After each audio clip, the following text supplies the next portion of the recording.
Well, the talk is quite simply about seabirds, about a group of birds that has fascinated me since I was a child.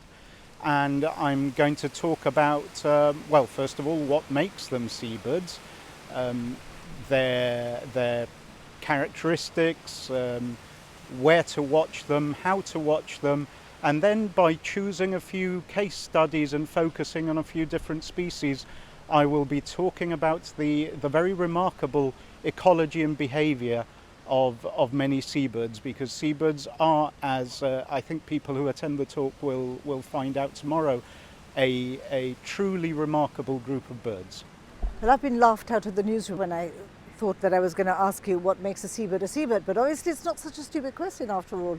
It isn't, but it has a very simple answer. It's birds that live at sea for most of the year. They all need to come back to land to breed, of course, but they're all tied to the sea in some way, and they feed at sea. You said you've been fascinated by seabirds. What makes them fascinating? I think two different reasons, I would say. First of all, as I mentioned earlier, they have really incredible ecologies and behaviors. They navigate through their lives in very different ways to the ways that we humans do.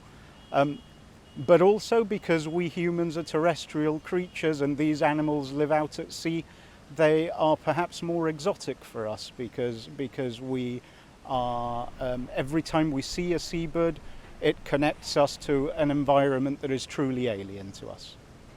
When we talk of birds, what sort of percentage do seabirds make up? It's a good question, Christine, and it's one that I will be addressing in my talk as well. They constitute approximately 3% of all bird species, and this is quite striking because, of course, the seas, the oceans, cover about 71% of the Earth's entire surface. And one of the questions that I'll be trying to answer is why 71% of the Earth's surface holds just 3% of the world's avifauna. We're almost surrounded by water, so what sort of role does the rock play?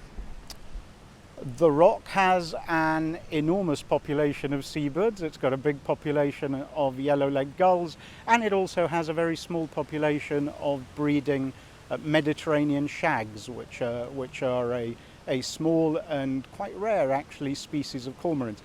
But of course, one of the things about Gibraltar is that because of our position on the strait, you can view bird migration, and although most people tend to think about migrating birds of prey, we're also in a very good place to see these birds, these seabirds, migrating between the Mediterranean and the Atlantic.